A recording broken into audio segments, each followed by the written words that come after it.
देवी विसर्जनाच्या अगोदर 2 युवकांचा मृत्यू तर एकाला वाचविण्यात यश। वडनेर तालुक्यातील दारोडा येथील रहिवाशी दसऱ्याच्या दिवशी दुर्गा मातेच्या विसर्जनाला अगोदरच गेलेले 3 जण वणा नदीच्या काठावर पाण्याचा शोध घेत असताना मृतक हर्षल नथुजी चाफले वय 24, विशाल मनोहर पोहाणे वय 24 आणि भोजराज श्रावण मेश्राम हे पाण्याचा शोध घेत असताना अचानक त्यांचा पाण्यात तोल जाऊन दोघेजण नदीत वाहून गेले तर एकाला वाचविण्यात यश आले।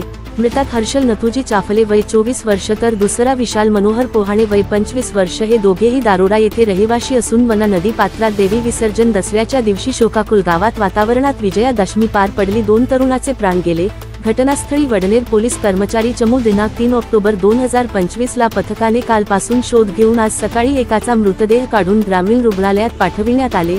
दुसऱ्याचा मृतदेह आज दुपारी मिळाला। दोघांचा मृतदेह वडनेर ग्रामीण रुग्णालयात मध्ये पी.एम. साठी पाठवण्यात आले, त्यामुळे दारोडा गावावर आसमानी संकट आल्याचे कळते। एकाच गावात 2 अंतिम संस्कार असल्याने गावात देवी विसर्जनाच्या दिवशी परिसरात हळहळ व्यक्त करीत आहे। पुढील तपास वडनेर पोलीस स्टेशनचे ठाणेदार करीत आहे।